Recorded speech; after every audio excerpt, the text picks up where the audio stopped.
انسان کو دکھ بھی آتے ہیں، بیماریاں بھی آتی ہیں، اپنوں بیگانوں کی طرف سے اس کو تلخیوں کا بھی سامنا کرنا پڑتا ہے۔ تو اس موقع پر آپ کی زبان کوئی ایسا جملہ نہ کہے جو اللہ کی ناراضگی کا سبب ہو۔ غم تو پہنچتا ہے اور غم سے انسان متاثر بھی ہوتا ہے۔ غالب نے کہا تھا روئیں گے ہم ہزار بار کوئی ہمیں ستائے کیوں۔ تو جب سینے میں دل ہے تو کوئی دکھ دے گا تو دکھی ہوگا، دل بے چین ہوگا۔ فرمایا کہ جب تکلیف پہنچے تو مدد کس سے طلب کرو؟ صبر سے، کہ اللہ مجھے توفیق صبر دے۔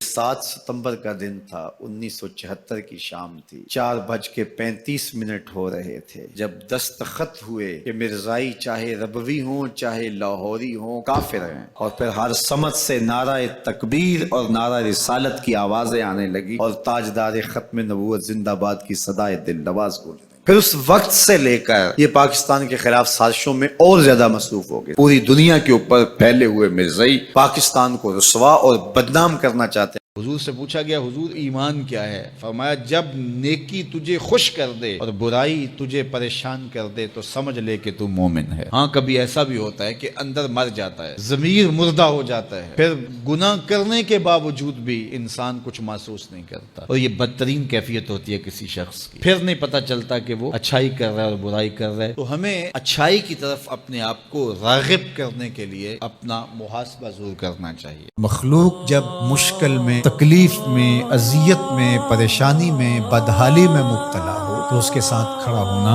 اس کی مدد کرنا، یہ اللہ کی رضا حاصل کرنے کا ذریعہ ہے۔ سجدوں سے بھی رب ملتا ہے، میں اس کا انکار نہیں کرتا، قیام سے بھی ملتا ہے، کعبے کا طواف کرنے سے بھی رب ملتا ہے، دیگر اعمال خیر قربت الہی کا ذریعہ ہے۔